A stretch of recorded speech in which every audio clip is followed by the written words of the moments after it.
제주도를 강타한 중형 태풍 미탁이 전남 해안에 고상륙한 뒤 남부지방을 관통해 내일 낮 동해안으로 빠져나갈 전망입니다. 미탁 진행 경로에 있는 제주와 목포, 부산 연결의 태풍 상황 알아봅니다.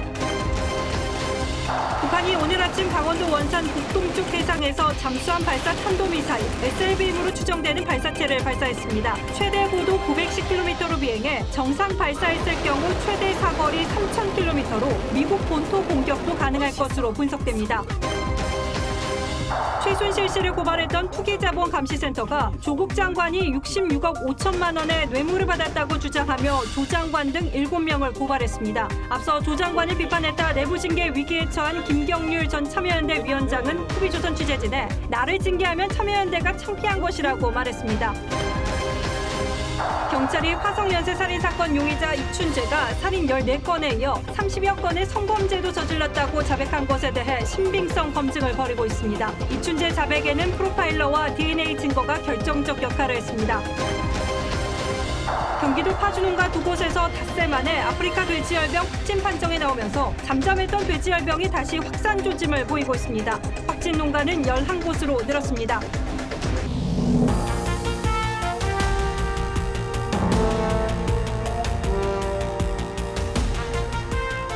여러분 안녕하십니까? 뉴스9의 신동욱입니다. 어제 전격적으로 미국과의 협상 재개를 선언한 북한이 하루도 지나지 않아 미국이 가장 불편해할 도발을 감행했습니다. 미국이 대륙간 탄도미사일보다 더 경계하는 SLBM, 즉 잠수함 발사 탄도미사일을 쏘아 올린 것입니다. 원산 앞바다에서 쏜 이 미사일은 450km를 날아가서 떨어졌지만 고도를 감안하면 최대 사거리 3,000km에 달하는 능력을 가진 것으로 분석됐습니다. 협상을 앞두고 미국을 최대한 압박하겠다는 뜻으로 일단 읽히고 있습니다만 우리 정부로서도 먼산 불구경하듯 할 수는 없는 일입니다. 지금 태풍이 남해안 목포 앞바다에 바짝 다가섰습니다. 현장 보도는 잠시 뒤로 미루고 먼저 북한의 SLBM 발사 뉴스부터 전하겠습니다. 먼저 차정성 기자입니다. 북한이 오늘 아침 7시 11분 강원도 원산 북동쪽 해상에서 북극성 계열의 탄도미사일 한 발을 발사했습니다. 청와대는 NSC 상임위원회를 긴급 소집해 SLBM, 잠수함 발사 탄도미사일 가능성이 크다고 분석했습니다. 고도는 약 912여 킬로, 그다음에 거리는 대략 한 450km 정도로 이렇게 보고 있습니다. 위치가 해상 쪽으로 지금 보고 있기 때문에 거기에 대한 세부 분석을 하고 있고. 북한은 지난 2015년 2,000톤급 잠수함에서 북극성 1형을 시험 발사한 뒤 신형 3,000톤급을 건조하면서 SLBM 능력도 향상시켰습니다. 2017년엔 대륙간 탄도미사일을 시찰하는 김정은 국무위원장 뒤쪽으로 수중 전략탄도탄 북극성 3형 개발 사실도 공개했습니다. 고각 발사가 아닌 정상 각도로 이번 미사일을 발사할 경우 사거리가 3,000km를 넘습니다. 군사적으로 운용할 경우에는 2,000에서 2,500 가까이 될 것으로 분석이 됐었죠. 고도가 북극성 1형보다는 300km 정도 더 올라갔고요. 사거리는 3,000 이상이 되지 않을까 추정됩니다. 이번 미사일은 해상 바지선의 수중 발사대에서 발사됐을 것이란 분석이 나오는데 잠수함 발사 전 단계여서 조만간 실전 배치가 가능할 것으로 보입니다. TV조선 차정승입니다. 미사일 자체도 큰 위협입니다만 못지않게 중요한 게 잠수함의 크기입니다. 북한이 과거 SLBM을 발사했던 잠수함이 2,000톤급이었다면 최근에 북한 동향을 감안해 본다면 이번에는 3,000톤급 잠수함일 가능성이 크다는 게 전문가들의 분석입니다. 그렇다면 미 본토 쪽으로 접근할 수 있는 항속거리가 더 길어지고 탑재하는 미사일의 크기도 더 커질 수 있습니다. 이 때문에 미국은 물론 한국, 일본 그리고 국제사회 전체에 큰 위협이 될 수 있습니다. 이어서 고서정 기자가 보도합니다. 북한 김정은 위원장이 지난 7월 시찰한 잠수함입니다. 높이 8m, 길이는 70에서 80m로 3,000톤급으로 추정됩니다. 미사일을 몇 발을 탑재할 수 있느냐, 그게 다들 관심이신데 이렇게 계산을 해보면 한 3발 정도로. 이 잠수함에는 이번에 발사한 북극성 3형 SLBM을 3기까지 탑재할 수 있는 것으로 추정됩니다. 김 위원장은 대여섯 개의 SLBM을 실을 수 있는 4,000톤급 잠수함 개발도 지시한 바 있습니다. 연료 충전 없이 1만 킬로미터까지 이동할 수 있어 태평양을 통해 미국 서해안에 근접할 수 있습니다. 최대 사거리 3,000km SLBM을 쏘면 LA와 샌프란시스코 등 서부는 물론 시카고 등 중부까지 사정권에 둘 수 있습니다. 본토를 공격할 확률이 훨씬 많아지는 거죠. 쥐도 새도 모르게 출항해가지고. 특히 물속에서 발사되는 SLBM은 지상에서 쏘는 대륙간 탄도미사일 ICBM보다 탐지가 어려워 미국도 큰 위협으로 보는 전략 무기입니다. 한미 정보당국은 이번 시험 발사도 얼마나 정확도를 높였는지 정밀 분석 중입니다. TV조선 고서정입니다. 미 국무부는 성명을 내고 북한은 도발을 자제하라고 했습니다. 그리고 유엔 안보리 결의안을 준수하라고도 강조했습니다. 그런데 오늘 국회에 출석한 정경은도 국방장관은 9.19 군사합의서에는 SLBM이라는 표현이 없기 때문에 합의 위반이 아니라고 대답했습니다. 홍혜영 기자가 취재했습니다. 북한의 오늘 미사일 도발이 9.19 남북 군사합의에 위배되느냐는 질문에 정경도 국방장관은 지난 10차례의 도발 때와 마찬가지로 위반은 아니라고 했습니다. 9.19 군사합의에 나와 있는 그 문구, 거기에는 정확하게 그런 표현은 없습니다. 정 장관은 오는 4일과 5일 열리는 미북 실무 협상을 앞두고 북한이 협상력을 끌어올리려는 의도로 본다고 했습니다. 북한은 지금 최대치의 압력을 가한 거다라고 판단이 되고요. 트럼프 대통령이 늘 얘기하는 레드라인의 거의 경계선에 있다라고. 북한은 앞서 미국을 향해 새 계산법을 갖고 오라고 압박했습니다. 저미 협상이 기회의 창으로 되는가 아니면 위기를 재촉하는 계기로 되는가 하는 것은 미국이 결정하게 됩니다. 하지만 SLBM 발사는 유엔 안보리 결의 위반이자 미국 영토의 직접적인 위협이어서 협상에 큰 변수가 될 전망입니다. 미 국무부는 유엔 결의안에 따른 의무를 준수해야 한다는 첫 반응을 내놨습니다. TV조선 홍혜영입니다. 지금부터는 남해안에 바짝 다가선 18호 태풍 미탁 상황 차례로 알아보겠습니다. 미탁은 시속 30km로 이동 속도가 빨라져서 지금 목포 바로 앞바다까지 접근했습니다. 소형급 태풍이기는 하지만 목포에서 대구 쪽으로 한반도를 관통하기 때문에 오늘 밤 사이에 큰 피해가 우려됩니다. 태풍이 곧 상륙할 목포의 취재기자 먼저 연결하겠습니다. 자, 오선열 기자, 지금 화면으로 보기에도 비바람이 상당히 거세 보이는군요. 네, 태풍이 접근하면서 비바람은 더욱더 거세지고 있습니다. 이곳 목포항에는 태풍을 피해온 선박이 빼곡하게 들어섰습니다. 태풍 미탁은 현재 목포 남서쪽 40km 앞바다까지 다가왔습니다. 태풍은 잠시 뒤인 오늘 밤 10시쯤 이곳 전남 목포에 상륙합니다. 전남 전역엔 태풍 경보가 내려졌고 전북에도 태풍 주의보가 발효됐습니다. 전남 고흥의 강수량은 250mm가 넘었고 신안 220mm, 화수는 180mm가 내렸습니다. 곳곳에서 주택과 도로, 농경지 침수가 잇따랐고 산사태와 빗길 미끄럼 교통사고도 속출했습니다. 태풍이 상륙하기도 전에 전남에서만 피해 100여 건이 접수됐습니다. 초속 30m에 이르는 강풍까지 불면서 오늘 하루 모든 여객선은 운항을 중단했습니다. 광주와 부안, 여수공항은 항공기 49편이 운항에 차질을 빚었습니다. 태풍이 지나는 오늘 밤은 바닷물 수위가 가장 높은 만조 시기와 겹칩니다. 전남 남해안에는 오늘 밤부터 내일까지 최대 300mm의 비가 더 내릴 것으로 보여 해안가와 저지대 주민들은 침수 피해에 각별히 주의하셔야겠습니다. 지금까지 전남 목포항에서 TV조선 오승열입니다. 목포 상황이었고요. 미탁은 이 목포로 상륙한 뒤에 동해 쪽으로 방향을 틀어서 내일 새벽쯤이면 대구를 지나 동해상으로 빠져나갈 것으로 보입니다. 태풍의 오른쪽 반경에 놓인 부산 경남 지역은 내일 낮까지도 영향을 받을 전망인데 이번에는 부산을 연결해 보도록 하겠습니다. 자, 하동훈 기자, 부산은 지금 상황이 어떻습니까? 네, 부산은 저녁이 되면서 빗줄기가 점점 거세지고 있습니다. 강풍까지 더해지면서 앞을 제대로 보기 힘들 정도입니다. 선박 600척이 피항한 이곳 부산항은 오늘 저녁 6시부터 전면 폐쇄됐습니다. 부산 김해공항은 오늘 하루 항공기가 100편 넘게 운항의 차질을 빚었습니다. 지금까지 내린 비는 경남 우령군 204mm, 울산 90mm, 부산 45mm입니다. 내일까지 최대 300mm가 넘게 내리겠습니다. 초속 30m에 이르는 강풍도 동반합니다. 태풍은 한반도를 관통해 내일 새벽 5시쯤 대구를 지납니다. 부산과 경남은 태풍의 위험 반경인 오른쪽에 놓입니다. 일부 어민들은 일찌감치 어선을 육상으로 옮겼습니다. 오늘 저녁 부산국제영화제 전야제와 내일 열릴 예정이던 해운대 해수욕장 환경조형물 축제도 취소됐습니다. 태풍은 내일 낮 독도 근처로 빠져나간 뒤 온대성 저기압으로 소멸할 전망입니다. 지금까지 부산항에서 TV조선 하동훈입니다. 예, 태풍이 가장 먼저 거쳐간 제주는 이제 서서히 태풍의 영향권에서 벗어나고 있습니다. 하지만 어제부터 이틀 동안 많은 비가 내려서 곳곳에 침수와 강풍 피해가 잇따랐습니다. 제주 서귀포에도 저희 취재기자가 준비하고 있습니다. 자, 신유만 기자, 아직도 바람은 꽤 많이 불어 보이는데 이제는 뭐 태풍의 영향권에서 벗어나고 있는 거죠? 네, 오후 한때 시간당 50mm까지 내렸던 비는 이제 거의 그쳤습니다. 하지만 아직도 거세게 바람이 불어 태풍의 마지막 영향권에 있음을 느낄 수가 있습니다.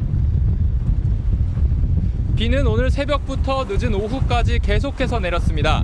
특히 오전에 강한 바람과 함께 폭우가 집중됐습니다. 태풍의 중심은 낮 3시쯤 서귀포 서쪽 해상을 지나며 가장 가깝게 접근했습니다. 먼 바다에서는 파도가 9m까지 일고 해안가에서도 방파제를 넘는 큰 파도가 쳤습니다. 저녁 6시가 지나 태풍이 육지 쪽으로 접근하며 제주에 미치는 영향은 약화됐습니다. 예, 그런데 이틀 동안 비가 그렇게 많이 내렸다면 피해도 크겠군요. 네, 태풍 경보가 내린 제주에는 최대 400mm의 많은 비가 내렸습니다. 비닐하우스 등 시설물이 파손되고 주택 침수 피해가 잇따랐습니다. 한라산 윗세오름에 390mm, 어리목에 376mm, 제주시 170.6mm, 서귀포에 135.6mm의 비가 내렸습니다. 제주시 내도동 등 곳곳에서 주택이 침수돼 소방당국이 배수 활동을 벌였습니다. 폭우가 집중된 성산읍에서는 침수 피해로 9개 가구 27명의 이재민이 발생했습니다. 강풍으로 초등학교 지붕이 파손됐고 비닐하우스와 양어장도 부서졌습니다. 제주공항은 항공편 325편이 결항됐고 여객선 운항도 전면 통제됐습니다. 재난안전대책본부를 꾸린 제주시는 비상 2단계를 가동하고 피해 복구에 나섰습니다. 지금까지 제주 모슬포항에서 TV조선 신유만입니다. 예, 태풍 상황은 계속 좀 저희가 점검을 해드리기로 하고 지금부터는 조국 장관 관련 뉴스입니다. 조국 가족펀드 운영사인 코링크 P가 투자한 회사 가운데 WFM이라는 영어 교육업체가 있습니다. 이 회사 대표였던 우모 씨가 코링크에 55억 원을 무상 증여하고 조 장관의 부인 정경심 씨에게 2,400만 원의 자문료를 지급한 사실은 이미 보도된 바 있습니다. 그런데 시민단체인 투기자본감시센터가 이 돈을 포함해 모두 66억 원을 뇌물로 봐야 한다며 조국 장관 부부 등 7명을 검찰에 고발했습니다. 김주영 기자가 보도합니다. 시민단체인 투기자본감시센터가 조국 장관과 정경심 교수, 사모펀드 관계자 등 7명을 대검찰청에 고발했습니다. 센터 측은 조 장관이 민정수석 당시 부인과 사모펀드 등을 통해 뇌물을 받은 것이라고 주장했습니다. 조국 사건, 이 사건을 검토해보니까 핵심이 조국이다. 조국의 민정수석이었기 때문에 이러한 부패가 생겼다고 생각합니다. 그래서 정 교수가 받은 자문료와 WFM 대표였던 우모 씨가 지난해 3월 코링크에 55억 원 상당 주식을 무상으로 준 것이 정 교수에 대한 뇌물이라는 겁니다. 또 웰스 CNT가 대여금 명목으로 조 장관의 오촌 조카에게 10억 원을 전달한 것과 코링크가 정 교수 동생에게 매월 800만 원을 준 것도 제3자 뇌물로 봐야 한다고 고발장에 적었습니다. 경영 고문 계약을 체결하는 이유는 정경심이 즉 민정수석의 부인이 경영까지 참여하고 있다 이런 것을 보여주기 위한 겁니다. 역시 진보 성향 시민단체인 경제정의실천시민연합의 정책위원장을 맡은 서울대 박상인 교수는 SNS에 조 장관 사퇴를 촉구하는 글을 올렸습니다. 국가 경제나 국민들의 오는 부담이라든지 이런 거를 고려할 때 뭔가 지금 전환할 시점이 오지 않았느냐라는 조국 장관이 자진 사퇴를 지금 고려할 시점. 박 교수는 조 장관이 직을 유지하면 검찰 개혁을 통해 수사를 무마하려 한다는 의심에 개혁 자체가 어려울 가능성도 크다고 말했습니다. TV조선 김주영입니다. 저희 취재진은 오늘 조국 장관을 지지하는 지식인들을 비판했다는 이유로 징계위에 회부된 참여연대 김경률 전 집행위원장도 만났습니다. 김 전 위원장은 조국 장관 가족 사모펀드를 면밀히 분석한 결과 권력형 범죄일 가능성이 드러났는데도 참여연대가 입을 다물었다며 참여연대가 자신을 징계한다면 창피한 일이라고 반박했습니다. 보도에 신준명 기자입니다. 국회를 찾은 김경률 전 공동위원장은 자신을 징계위에 회부한 참여연대의 결정은 창피한 일이라고 비판했습니다. 징계를 하면 전 참여연대가 X인 거지. 그렇잖아요. 이런 건 SNS에 한 거에 대해서. 김 전 위원장은 자신의 SNS에 조국 장관을 비판하며 조 장관을 감싼 지식인들을 향해 위선자라고 썼습니다. 김 위원장은 조 장관 일가의 사모펀드 의혹이 권력형 범죄 비화 가능성이 있다고 보고 몇 명이 밤새 분석한 결과 심각한 문제가 있다고 판단했습니다. 충분한 증거를 갖고 있다고도 했습니다. 하지만 그 분석 결과를 발표하자는 주장이 참여연대에서 묵살당했고 그래서 위원장직 사퇴를 결심했다고 말했습니다. 참여연대 출신들에 대해서 입을 막고 어떤 감시 행위도 하지 않는, 저는 이건 시민단체로서 본연의 임무를 망각한 것이다. 그리고 존립에 근거가 없다. 참여연대는 김 위원장의 징계 여부에 대해 답변하지 않았습니다. 제가 지금 드릴 수 있는 말씀이 없습니다. 전에 뵙겠습니다. TV조선 신준명입니다. 이런 가운데 더불어민주당이 조 장관 수사팀 전체를 피의사실 공표죄 등으로 검찰에 고발했습니다. 집권 여당이 검찰에 고발하는 이례적인 일이 벌어졌고 검찰은 자택 압수수색 당시 조 장관이 현장 검사에게 전화를 한 것이 직권 남용에 해당하는지도 수사에 착수했습니다. 한송원 기자가 취재했습니다. 자택 압수수색을 현장 지휘하던 검사와 통화해 장관임을 밝히고 신속한 진행을 수차례 언급했던 조국 법무부 장관. 제 처가 사색이 되어서 상태가 되었기 때문에 건강을 배려해달라고 부탁을 드렸던 뿐입니다. 자유한국당과 시민단체가 직권남용 등의 혐의로 고발한 지 닷새 만에 검찰이 사건을 형사 일부에 배당하고 수사에 착수했습니다. 한국당과 시민단체가 조 장관을 상대로 제기한 혐의로는 직권남용 외에 부정청탁으로 간주한 청탁금지법 위반과 공무집행 방해 혐의도 포함됐습니다. 엄연히 직권남용 권리행사 방지죄, 또 부정청탁 및 금품 수수 등 방지에 관한 법률 위반이라고 보았습니다. 검찰 역시 현장 검사가 통화 직후 심히 부적절하다고 느꼈던 만큼 위법성을 따져볼 예정입니다. 언론사 보도가 검찰의 피의사실 공표에 따른 것이라 주장해왔던 더불어민주당도 조 장관 일가 의혹 수사팀 전체를 고발했습니다. 검사와 검찰 관계자를 공무상 비밀 누설에 대해서 고발하기로 하였습니다. 수사팀을 향한 겁박이라는 지적도 나왔지만 검찰은 피의사실 공표 사건 역시 통상의 절차를 거쳐 배당하겠다고 했습니다. TV조선 한송원입니다. 그런데 조 장관의 부인이죠. 정경심 씨 소환 조사는 계속 미뤄지고 있습니다. 공개 소환에서 비공개 소환으로 검찰의 입장이 바뀌더니 아예 소환도 하기 전에 불구속 수사라는 말까지 서초동 주변에서 흘러나오고 있습니다. 서울중앙지검으로 가보겠습니다. 자, 이재중 기자 나와 있죠? 네, 서울중앙지검입니다. 당초 내일 소환이라는 얘기가 있었는데 저희도 이제는 이런 예상하기가 상당히 조심스러워졌고요. 오늘은 또 정경심 씨 변호인이 검찰에서 목격이 돼서 취재진들이 긴장을 했다고요?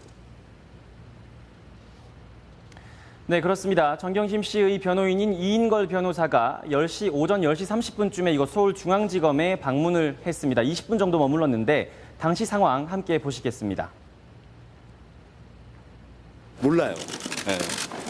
변호인신은 입장을 모른다고 말씀하시는 거 아닌가요? 네, 저 갈게요. 죄송합니다. 출석 의지는 있으신 건가요, 지금? 네. 비공개 소환은 조율된 차가 오고 있거든요. 네, 좀 위험하니까 교수님 건강 상태는 어떠신가요? 몰라요. 출석하기 어려울 정도로 건강이 안 좋으신 건가요? 네, 보신 것처럼 정 교수 소환 관련 취재진의 질문에 전부 모른다로 일관을 했습니다. 검찰은 정 교수 변호인을 통해 소환 일정을 조율 중이고 일정과 방식 관련 대화를 나눈 건 사실이라고 말했습니다. 자, 어쨌든 소환이 임박해 있는 것으로 보이는데 검찰은 지금 정 교수 소환 채비가 다 갖춰져 있습니까? 어떻습니까? 네, 검찰 관계자는 정 교수 소환을 위한 준비가 모두 끝났는지 묻는 기자단의 질문에 차분히 준비하고 있다, 이렇게 답변했습니다. 이미 기소된 딸 표창장 위조 혐의에 대해서도 압수물 분석을 통해서 위조 방식과 시기를 알아냈고 표창장 일련 번호 등 제기된 궁금증을 해소할 만한 객관적 증거도 확보했다며 혐의 입증에 자신감을 내비쳤습니다. 검찰은 이 같은 내용을 포함해 정 교수 조사 이후 추가 기소 시점에 공소장을 변경할 방침입니다. 예, 사실 조 장관 오촌 조카 구속 만기일이 내일이기 때문에 그 전에 정 교수를 부를 것이다, 이 예상은 이미 빗나간 셈인데 이렇게 되면 검찰 수사가 어떻게 진행될지 좀 곤란해지는 것 아닙니까? 어떻습니까? 네, 말씀하신 대로 조국 법무부 장관이 오촌 조카 조모 씨의 구속 만료 기한이 내일 자정입니다. 통상적으로 검찰은 공범 관계가 의심되는 피의자들에 대해서는 모두 불러 조사한 뒤에 기소하는 것이 일반적입니다. 하지만 검찰은 조 씨를 내일 먼저 기소하기로 했습니다. 조 장관 일가의 사모펀드 의혹과 관련해선 첫 번째 기소입니다. 검찰은 조 씨 기소 이후에도 추가 혐의 조사를 이어가겠다는 말로 정 교수와의 공범 관계 수사를 암시했습니다. 다만 조 씨 공소장이 공개될 경우 정 교수가 소환 조사에 대비할 가능성도 있어 검찰과 변호인단 수싸움에서 불리해질 수 있다는 전망도 나옵니다. 지금까지 서울중앙지검에서 TV조선 이재중입니다. 예, 어제 검찰이 정경심 씨를 비공개 소환하기로 방침을 정했다는 뉴스가 나가면서 많은 분들이 형평성 문제를 제기하고 있습니다. 물론 불필요한 공개 소환 관행을 이제는 바꿀 때가 되긴 했습니다만 왜 하필 지금이냐는 거죠. 과거 이른바 적폐 수사 당시에 어떻게 했는지 오늘 포커스에서 다시 한번 돌아보겠습니다. 앰뷸런스에 실려온 노인도, 이명박 전 대통령이 관여하셨습니까? 전직 장성관, 전직 장관도 피해갈 수 없었던 게 검찰 포토라인이죠.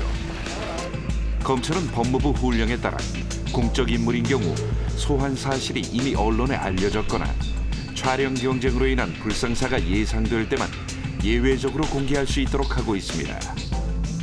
또한 공적 인물은 고위 공직자와 고위급 정치인, 대규모 공공기관의 장관, 금융기관의 장, 자산 1조 원 넘는 기업의 대표이사로 규정하고 있습니다. 하지만 규정상 공적 인물도 아님에도 불구하고 정유라 씨는 검찰 소환 장면이 5번이나 카메라에 잡혔죠. 충분히 검찰 조사 받았다고 생각하십니까? 물론 검찰이 소환 일정을 공개하지 않아도 기자들이 피의자 측 등 검찰 외부 취재를 통해 소환 일정을 알아내는 방법도 있습니다. 서울중앙지검에 자진 출석하는 피의자들은 1층 현관으로 가는 게 원칙이기에 얼굴을 꽁꽁 숨기더라도 1층에 진을 친 기자들을 피하기는 힘들지요. 그래서 검찰은 알려진 인물을 비공개로 소환할 경우 기자들은 갈 수 없는 직원 전용 지하 주차장으로의 출입을 허가합니다. 지하 주차장 아니면 비밀 통로로 들어간다는 것은 오히려 피해자를 이제 보호하는 측면이 있기 때문에 특혜라는 논란도 있을 수 있습니다. 검찰은 엿새 전 1층 출입이란 통상의 방법으로 조국 장관 부인인 정경심 교수를 소환할 것이라고 했죠. 그런데 갑자기 이를 비공개로 바꾼 것으로 알려집니다. 즉 지하 주차장으로의 출입을 허가할 것으로 보입니다. 당사자 측이 요구한 것도 아니라는데. 그 부인분께서 지금 비공개 소환 요구하시면서 소환에 안 응하고 계시다는 얘기 나오는데. 전혀 사실 아닙니다. 비공개 소환은 헌법상 무죄 추정의 원칙에 따라 피의자의 인권 보호를 위해 필요합니다. 다만 이런 원칙이 언제 누구에게나 똑같이 적용돼야 할 겁니다. 왜 하필 특정인의 소환을 앞두고 그 방식을 이랬다 저랬다 바꾸는지, 이를 과연 정의롭다고 할 수 있을지. 뉴스나인 포커스였습니다. 국회 국정감사가 오늘부터 시작됐는데 예상했던 대로, 걱정했던 대로 조국 장관 문제로 곳곳에서 파행이 빚어졌습니다. 민주당은 자유한국당 황교안 대표, 나경원 원내대표 문제를 끄집어내면서 맞불을 놨습니다. 보도에 김보건 기자입니다.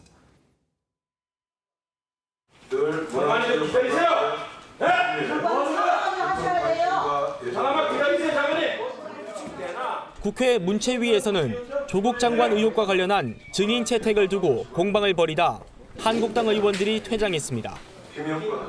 정무위에서도 공방이 이어졌습니다. 조국의 조자만 들어가도 알레르기 반응을 일으키면서 증인 채택을 거부해버린 것입니다. 의혹 제기에 불과한 것을 가지고 계속 이야기하는 것은 정치적인 공세를 하자라는 거지. 한국당은 이낙연 국무총리의 압수수색 비판을 다시 문제 삼았습니다. 사실이 파악되지 않은 내용을 갖고서 조국 장관을 두둔하는 거 보면서 총리께 조국 장관에 대한 해임 건의를 검토해야 한다라고 하는 보고를 하신 적 있습니까? 총리께서 다각도로 여러 가지 고심을 하시리라고 생각합니다. 교육위에서는 조 장관 딸의 입시 문제가 쟁점이 됐습니다. 정유라 입시부장과 관련된 조치 결과의 예를 보면 조국과 부인 정경심의 혐의가 입증된다고 하면 모두 전의 예처럼 구속되는 것이 맞습니다. 감싸기를 한다든가 공정하지 않게 진행되는 일은 없었고 앞으로도 그렇게 할 것이라는 말씀을 드립니다. 민주당은 한국당 황교안 대표와 나경원 원내대표의 자녀 문제를 거론하며 맞불을 놨습니다. 전국에 5명이 받는데 2명이 황씨성을 가지고 아버지가 황교안 부장검사십니다. 야당 대표를 행안부 장관한테 모를 수도 있습니다. 국정감사장에서 이렇게 하는 게 아니잖아요. 그럼 이거는 서로 싸우자는 이야기나 마찬가지잖아요. 20일간 진행되는 국정감사에서도 조국 의혹에 대한 공방이 이어질 것으로 보입니다. TV조선 김보건입니다. 문재인 대통령은 조국 장관을 임명하면서 본인이 책임져야 할 명백한 위법 행위가 확인되지 않았기 때문에 임명한다고 했습니다. 어제 국회에서 관련 질의가 나왔는데 일단 한번 보시죠. 명백한 위법 행위는 어떤 경우에 확인이 되는 것입니까? 통상적인 형사 절차에 따라서 수사, 기소, 재판이라는 절차를 거치는 걸로 알고 있습니다. 그러면 재판까지 확정 판결이 있어야 확인되는 것입니까? 최종적 결과는 그렇게 된다고 생각합니다. 자, 강동원 기자. 명백한 위법 행위는 최종 확정 판결이 나야 인정된다. 물론 맞는 말이죠. 그런데 조국 장관이 이렇게 얘기하니까 대법원 확정 판결 나기 전까지는 물러날 생각이 없다 이렇게 들기도 하는군요. 그렇습니다. 그런데 보통 공무원들은 어떤 범죄 행위로 기소가 되기만 해도 직위 해제되는 경우가 많지 않습니까? 예. 근데 일반직 공무원들이랑요, 이 장관 같은 정무직 공무원은 이런 경우에 좀 다릅니다. 예. 자, 정무직 공무원 같은 특수 경력직 공무원은 기소가 되면 직위 해제한다라는 국가공무원법에 적용을 받지 않기 때문입니다. 자, 따라서 조 장관의 자신의 거치는 확정 판결이 나야 결정된다 이렇게 이야기한 말은 꼭 틀렸다고 보기에는 어렵습니다. 예, 뭐 법에 그렇게 돼 있다니까 할 말은 없습니다만은 제 상식으로는 그 반대가 되는 게 맞는 게 아닌가 싶은 생각도 드는데 이렇게 해놓은 이유는 뭘까요? 그러니까 대통령이 임명한 장관은 이 대통령이 정무적인 판단하에만 결정할 수 있다. 뭐 이런 취지입니다. 이 사실 1949년 8월에 국가공무원법이 처음 만들어졌을 때부터 이 정무직 공무원에 대한 징계나 직위 해제 규정은 없었습니다. 예. 이 대통령 권한이 가급적 침해되지 않게 하기 위해서였죠. 이 전문가 말 들어보시겠습니다. 장관 같은 경우는 뭐 대통령이 해임 권한이 있기 때문에 대통령의 의지에 따라서 이제 통치권이죠.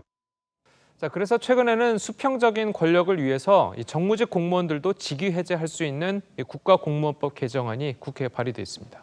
그런데 조국 장관이 과거 비슷한 처지에 있었던 다른 장관들에게 한 말이 있어서 더 비판받고 있지 않습니까? 예, 맞습니다. 이 조국 장관은 이 과거 이 조윤선 문체부 장관이 이 블랙리스트 사건으로 수사를 받을 때 이 무슨 낯으로 장관을 하냐 뭐 이렇게 이야기하면서 날카롭게 비판을 했던 적이 있습니다. 이 조윤선 전 장관 역시 버티다가 구속영장이 발부되고 나서 장관직에서 물러나서 여론의 비판을 받았었고요.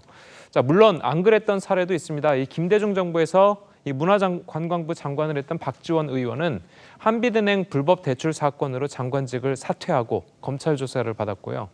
김대중 정부 김태정 전 법무부 장관도 이 부인이 온로비 사건에 휩싸이며 수사 대상에 오르니까 이 장관직에서 경질된 바가 있습니다. 자, 어쨌든 장관 정도 되면 저는 법적인 결정보다는 본인의 양심이 더 중요하다고 생각을 하는데 예. 조국 장관은 그렇게 생각하지 않는 모양이군요. 예, 강동원 기자 잘 들었습니다.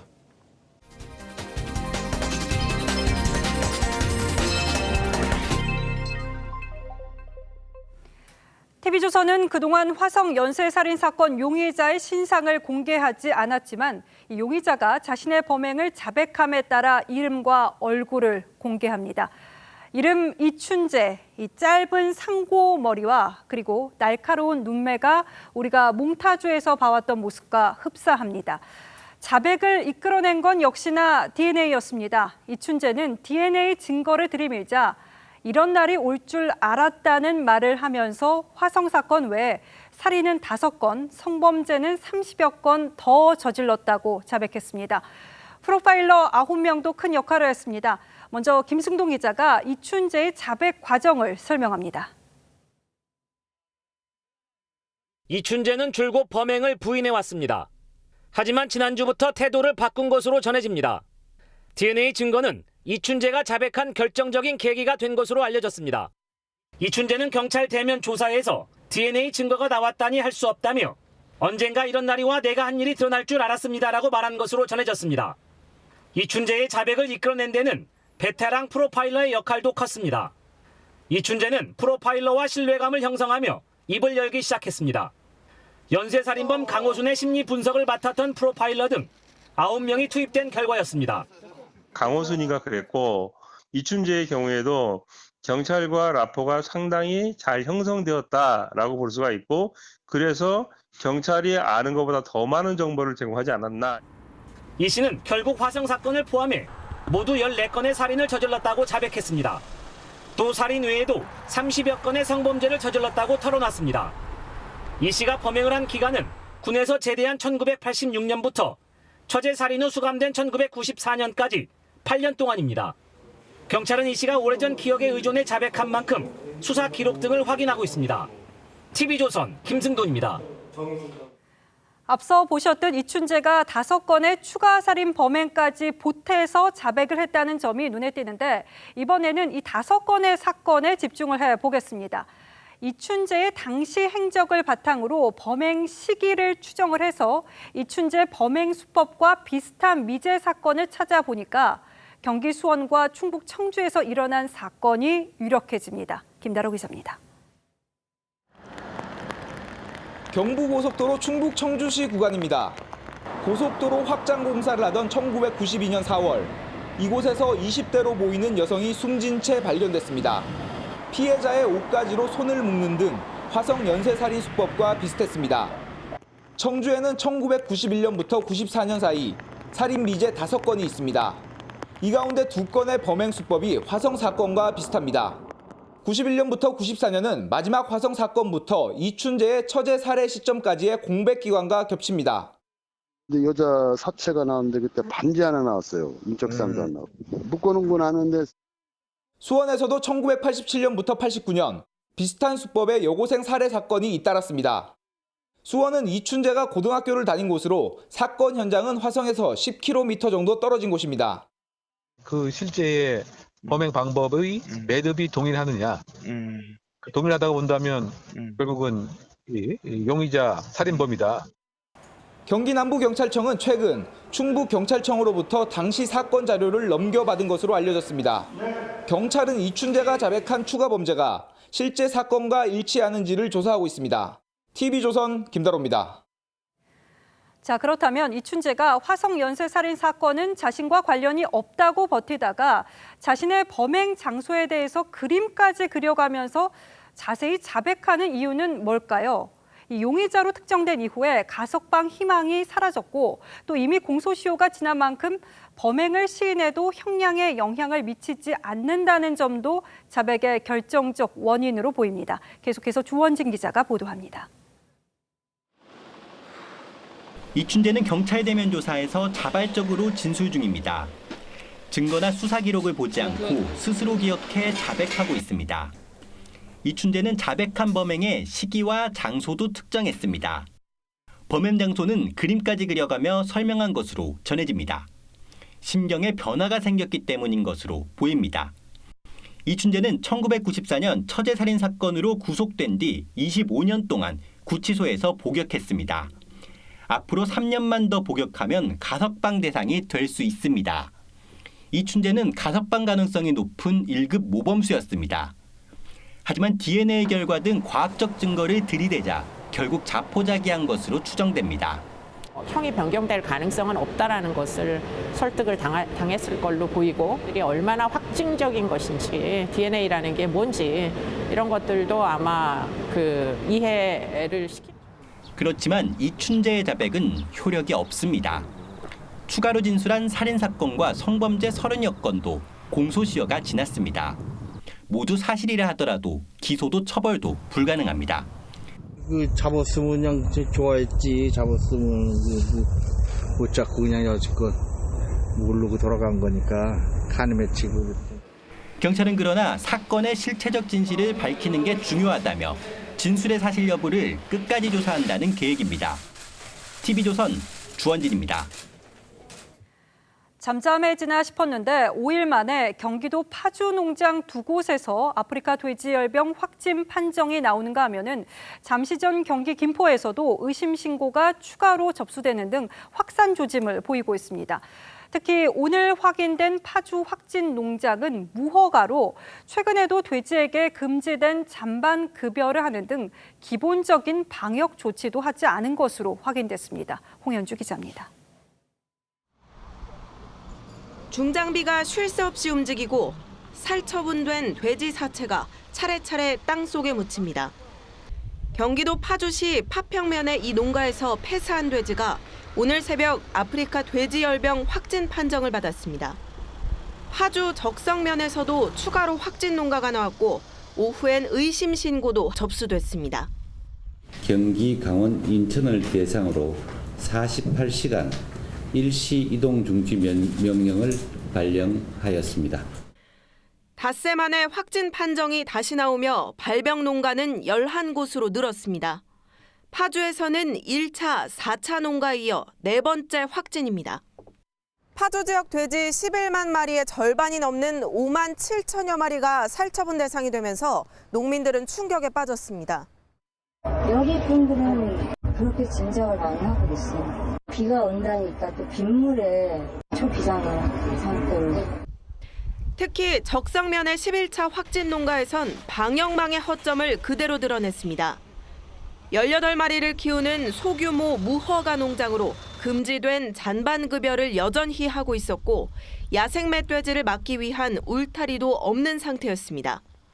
방역당국은 이런 소규모 농가가 얼마나 되는지도 파악하지 못하고 있어 비슷한 발병 사례가 추가로 나올 수 있다는 우려가 커지고 있습니다. TV조선 홍현주입니다.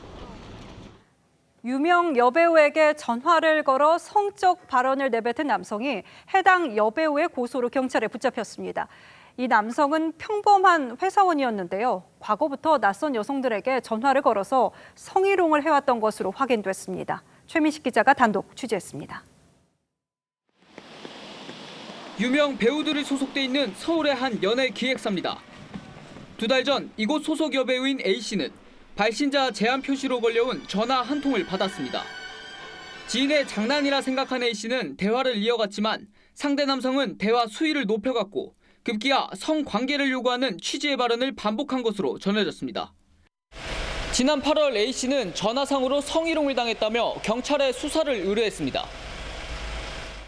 경찰은 통신 기록 등을 조회해 광주광역시에 거주하는 37살 B씨를 체포했습니다. 경찰 관계자는 B씨의 자택과 휴대전화 등을 압수수색한 결과 통화 내용을 녹취한 파일은 발견되지 않았다고 밝혔습니다. B씨는 일산에 있는 한 클럽에서 주운 휴대전화를 통해 A씨의 전화번호를 습득한 것으로 알려졌습니다. 경찰 조사에서 B씨는 술을 마신 뒤 호기심에 전화를 걸었다고 진술했습니다. 그러나 B씨는 과거에도 본인이 다니던 회사 데이터베이스에 저장된 고객들 연락처로 전화를 걸어 성적 발언을 해 처벌받은 전력이 있는 것으로 드러났습니다. 경찰은 통신매체 이용 음란 행위 혐의로 B 씨를 검찰에 넘겼습니다. TV조선 최민식입니다. 예, 다음 뉴스입니다. 얼마 전 문재인 대통령의 개별 기록관을 짓기로 했다는 보도가 나오고 대통령이 불같이 화를 내며 취소를 지시했다는 청와대 설명이 있었습니다. 대통령은 몰랐다는 뜻이죠. 그런데 국무회의에서 관련 예산을 의결할 때 대통령이 이 회의를 주재한 것으로 확인됐습니다. 윤태윤 기자가 보도합니다. 문 대통령은 나는 개별 기록관을 원하지 않는다라며 단호한 어조로 말씀하셨습니다. 하지만 문재인 대통령은 지난 8월 29일 직접 주재한 임시국무회의에서 개별 대통령 기록관 예산을 심의 의결한 것으로 확인됐습니다. 이 자리에서 전체 예산 172억 원 가운데 부지 매입비 등 32억 원을 2020년 예산안에 반영시켰습니다. 이날 회의에는 16개 부처 장관이 모두 참석했습니다. 개별 대통령 기록관 사업은 정부 국정과제로 추진됐고 국가기록원장이 직접 청와대 담당 비서관에게 지난 3월까지 3차례 보고했습니다. 국가기록원에서 3차례 보고를 하는데 청와대 누구에 보고했습니까? BH의 국정기록비서관실과 협의를 하였습니다. 협의를 해왔고 예산까지 이렇게 요구했는데 이걸 청와대에서 모르고 있었다 하는 것은 저는 이해하기 어렵습니다. 홍남기 경제부총리는 예산안이 통과된 국무회의 때 개별 대통령 기록관은 언급이 없었다고 말했습니다. TV조선 윤태윤입니다. 한국수력원자력이 회사 이름에서 원자력이라는 말을 빼는 방안을 검토하고 있는 것으로 알려졌습니다. 물론 검토라는 단서가 붙어 있고 그러나 사실이 그렇다면 탈원전 정책 때문으로 보입니다만 이렇게까지 해야 하는 것인지는 의문스럽습니다. 보도에 송병철 기자입니다. 올해 초 한 국제 컨설팅 회사가 내놓은 용역 보고서입니다. 사명 검토라는 제목이 붙었는데 뒷장엔 국내외 기업의 사명과 로고를 분석해놨습니다. 이 보고서를 의뢰한 곳은 다름 아닌 한국수력원자력. 변경안으로 제시된 회사명은 총 9개입니다. 한국뉴에너지와 한국토탈에너지, NUN 등인데 원자력이라는 단어가 들어가 있는 사명은 미래원자력 솔루션 단 하나뿐입니다. 국내 유례 원자력 기업인 한수원은 원자력 발전 비중이 전체 사업 중 가장 큽니다. 사실상 원자력 기업인데 이를 부정하는 듯한 인상을 비칩니다. 한수원은 전체 발전원에서 원전 비중이 97%에 이르는 원자력 발전 회사로서 원전 산업을 발전시켜야 할 의무가 있습니다. 일각에선 사면 변경이 정부의 국정과제인 탈원전 정책에 발맞추려 한 것 아니냐는 지적도 나옵니다. 이에 대해 한수원은 아이디어 차원일 뿐이라고 해명했습니다. 사업 변경 필요성을 검토한 바는 있으나 현재 사업명 변경과 관련하여 추진 사항은 전혀 없습니다. 앞서 한수원은 지난 2011년과 2014년에도 사명을 바꾸려다 내부 직원들의 반대 등으로 무산된 바 있습니다. TV조선 송병철입니다. 네, 지금 보시는 이 장면은 어제 신중국 건국 70주년 국경절을 맞아 벌어진 홍콩 시위에서 논란을 낳은 한 컷입니다. 자, 시위대와 경찰의 격렬한 대치 속에 경찰관이 고등학생 시위대의 가슴을 향해서 권총을 겨눈 뒤 쏘기 직전의 모습인데요. 이 총구와 가슴의 거리는 불과 30cm도 안 돼 보입니다. 18살 고등학생은 실탄을 맞고 중상을 입었고 경찰은 정당 방위를 주장하고 있습니다. 홍콩 시위가 더 격화될 조짐입니다. 송지욱 기자입니다. 검은 옷을 입은 시위대가 막대기를 휘두르자 경찰이 가슴을 향해 총구를 겨눕니다. 불꽃이 튀더니 한 남성이 뒷걸음질 치다 뒤로 쓰러집니다. 신중국 건국 70주년이었던 어제 홍콩 시위 현장에서 벌어진 일입니다. 경찰 총에 맞은 시위대는 고등학교 2학년 18살 남학생으로 확인됐습니다. 佢當時冇其他選擇，就只可以用佢自己手上面嘅武器去制止呢個行為。 지난 6월 초 송환법 반대 시위가 시작한 이래 시위 참여자가 경찰의 실탄을 맞은 건 이번이 처음입니다. 학생 피격 소식에 분노한 홍콩 중고등학생들은 거리로 쏟아져 나왔습니다. and then I just feel my whole body is shaking. I cannot imagine that the first bullet will shot it on my school students. 홍콩 시위대는 경찰을 살인자로 규정하면서 피해 빚을 반드시 갚을 것이라고 강조했습니다. 지난달 4일 캐리람 행정장관의 송환법 공식 철회 발표 후 주춤했던 시위 사태가 다시 격화할 것이라는 전망입니다. 어제 홍콩 도심 13곳에서 동시다발적으로 벌어진 시위에선 50여 명이 다쳤습니다. 또 180여 명이 체포돼 송환법 시위 이후 최다 체포를 기록했습니다. TV조선 송지욱입니다. 가을 야구가 시작됩니다. 우선 첫 경기 와일드카드 결정전에서 LG와 NC가 격돌하는데요. 이 창과 방패의 팽팽한 승부가 전망됩니다. 이다솜 기자입니다. 28승을 합작한 강력한 원투펀치에 시즌 최다 역전승을 이끌어낸 탄탄한 필승조까지 3년 만에 가을 야구에 진출한 LG는 마운드가 강합니다. 이와 상대하는 NC는 시즌 팀 홈런 1위에 빛나는 화끈한 타선이 강점입니다. 125억 포수 양의지를 앞세워 박성민, 박민우까지 속이 꽉 찬 빈틈없는 타선입니다.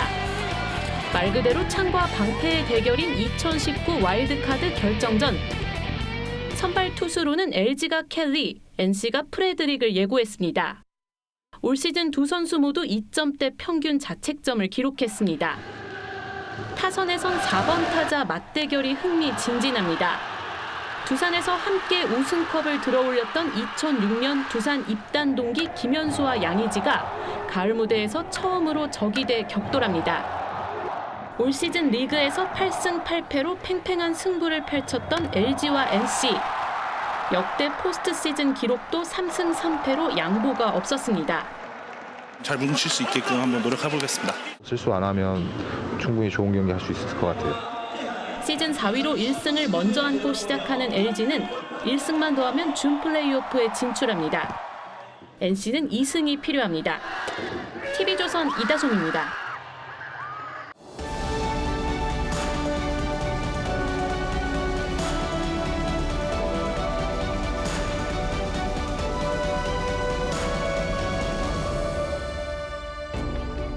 하늘로 돌아가리라. 아름다운 이 세상 소풍 끝내는 날 가서 아름다웠다고 말하리라.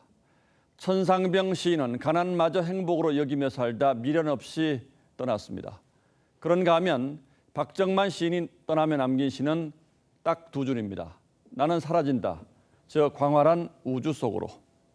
하지만 세상에는 헛된 집착에 빠져 떠날 때를 놓치고 추해질 대로 추해진 뒤에야 퇴장하는 사람이 적지 않습니다.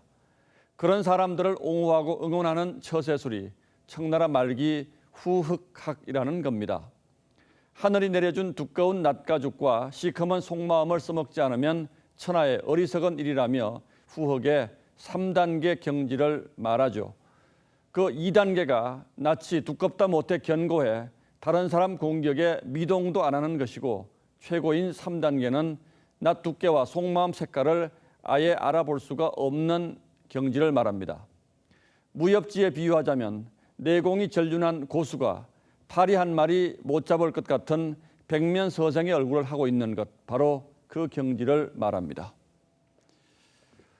조국 장관은 그동안 물러날 생각이 없느냐는 수없는 질문에 이렇게 답하곤 했습니다. 고민해 보겠습니다. 책임감을 느끼겠습니다. 그러다 어제는 자신의 위법은 언제 확인되느냐는 야당 의원의 질문에 최종 확정 판결이 나올 때라고 답했습니다. 만약 기소가 돼서 1, 2심에서 유죄 판결을 받아도 대법원의 최종 확정 판결 때까지 몇 년이 걸리듯 장관직을 유지하겠다는 뜻으로 들립니다. 과거 조윤선 장관집이 압수수색을 당했을 때 무슨 낯으로 장관직을 유지하면서 수사를 받느냐고 준엄하게 꾸짖었던 그의 말을 다시 떠올릴 수밖에 없습니다. 그는 벼슬 버리고 고향의 가족에게 돌아간 도연명의 귀걸이사 비슷한 말도 했습니다. 개인적으로는 자연인으로 돌아가서 저희 식구들을 돌보고 싶습니다. 하지만 지금 벌어지고 있는 일련의 일들을 보면 이 말 역시 진정성을 느끼기 어렵습니다. 그래서 오늘은 조국 장관에게 하고 싶은 말 대신 귀거래사의 한 대목을 돌아보겠습니다. 인생길 잘못 접어들어 헤맸지만 그다지 멀리 온 것은 아니다. 지난 세월 잘못 살았음을 깨달았다. 10월 2일 앵커의 시선은 물러설 때를 안다는 것이었습니다. 밤사이 태풍 대비 철저히 하셔야겠습니다. 18호 태풍 미탁은 앞으로 남부 지역을 관통한 뒤 내일 오전 경북 동해안으로 빠져나가겠습니다. 밤사이 고비를 지나면서 비바람으로 인한 큰 피해가 우려되고 있는데요. 때문에 오늘 밤 미리 대비하고 잠드시는 게 좋겠습니다. 창틀을 테이프로 고정하시는 것도 좋고요. 바람에 날아갈 수 있는 것들은 실내로 들여놓으시는 것도 방법이 되겠습니다. 비는 대체로 내일 저녁까지 이어지겠습니다. 그때까지 강원 영동 지역에 500mm 이상의 집중호우가 예상되고요. 경상도에서도 최고 300mm의 많은 비가 오겠습니다. 바람도 강하게 불어 주의하셔야겠는데요. 내일은 사람이 걷기 힘들 정도의 강한 바람이 불겠습니다. 태풍이 지나고 금요일부터는 대체로 맑은 하늘이 드러나겠고요. 강원 영동 지역만 토요일까지 비가 이어지겠습니다. 날씨였습니다. 태풍 피해에 각별히 유의하시기 바랍니다. 뉴스9은 여기서 마치겠습니다. 네, 시청해주신 여러분 고맙습니다.